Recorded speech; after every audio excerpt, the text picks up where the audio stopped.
ਨਿੱਕੇ ਨਿੱਕੇ ਜਵਾਕ ਸਕੂਲ ਭੇਜਣੇ ਬਹੁਤ ਹੀ ਔਖੇ ਹੁੰਦੇ ਆ। ਪਤੰਦਰ ਬਹੁਤ ਹੀ ਜ਼ਿਆਦਾ ਜਿੱਦ ਕਰਦੇ ਆ ਸਕੂਲ ਜਾਣ ਲੱਗਿਆ, ਪਰ ਯਾਰ ਉਹ ਜਵਾਕ ਕਰਨ ਵੀ ਕੀ। ਸਾਡੇ ਭਾਰਤ ਦੀ ਸਟੱਡੀ ਹੀ ਇਵੇਂ ਦੀ ਆ ਕਿ ਵਿਚਾਰਿਆਂ ਤੇ ਬਰਡਨ ਹੀ ਬਹੁਤ ਜ਼ਿਆਦਾ ਪੈ ਜਾਂਦਾ ਏ। ਉੱਪਰੋਂ ਜਿੱਦਾਂ ਹੁਣ ਆ ਗਰਮੀ ਆ ਗਈ ਹੈ ਨਾ, ਗਰਮੀ 'ਚ ਤਾਂ ਬਹੁਤ ਜ਼ਿਆਦਾ ਮੱਤ ਵੱਜਦੀ ਏ। ਹਾਲ ਹੀ ਵਿੱਚ ਸੋਸ਼ਲ ਮੀਡੀਆ ਤੇ ਇੱਕ ਛੋਟਾ ਜਿਹਾ ਵੀਡੀਓ ਕਲਿੱਪ ਬਹੁਤ ਹੀ ਜ਼ਿਆਦਾ ਵਾਇਰਲ ਹੋ ਰਿਹਾ ਏ। ਇਸ ਵੀਡੀਓ ਕਲਿੱਪ 'ਚ ਤੁਸੀਂ ਦੇਖੋਗੇ ਵੀ ਆਹ ਨਿੱਕੇ ਨਿੱਕੇ ਬੱਚੇ ਨਾ ਬੱਸ ਵਿੱਚ ਜਦੋਂ ਘਰ ਜਾਂਦੇ ਪਏ ਆ ਤੇ ਗਰਮੀ ਦੇ ਮਾਰੇ ਥੱਕੇ ਹਾਰੇ ਵਿਚਾਰੇ ਅੱਖਾਂ ਮਿੱਟੀ ਜਾ ਰਿਹਾ, ਨੀਂਦਰ ਆਈ ਹੋਈ ਆ। ਕੋਈ ਹੋਸ਼ ਨਹੀਂ ਆ ਵੀ ਆਪਾਂ ਬੱਸ ਵਿੱਚ ਬੈਠੇ ਹੋਏ ਆ।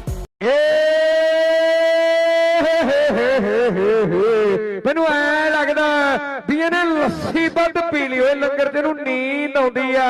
ਇਹਦਾ ਚਿੱਤ ਨਹੀਂ ਲੱਗਦਾ, ਪਿੱਛ ਦੇ ਬਾਲ ਬੀਂਦੀ ਨਹੀਂ, ਚਰਚੇ ਵੱਡੇ ਦੇ ਵਿਜ਼ਨ ਬਲਰ ਹੋਈ ਜਾਂਦਾ, ਇਹਦਾ ਵਿਜ਼ਨ ਬਣ ਨਹੀਂ। ਤੁਸੀਂ ਕਮੈਂਟ ਕਰਕੇ ਜਰੂਰ ਦੱਸਿਓ ਵੀ ਜਦੋਂ ਤੁਹਾਡੇ ਬੱਚੇ ਘਰੇ ਆਉਂਦੇ ਆ ਕਿ ਉਹ ਵੀ ਸੁੱਤੇ ਹੁੰਦੇ ਆ ਜਾਂ ਫਿਰ ਨਹੀਂ, ਤੇ ਵੀਡੀਓ ਨੂੰ ਵੱਧ ਤੋਂ ਵੱਧ ਸ਼ੇਅਰ ਜਰੂਰ ਕਰਿਓ। ਸੋ ਮਿਲਦੇ ਆ ਕਿਸੇ ਨਵੀਂ ਵੀਡੀਓ ਨਾਲ।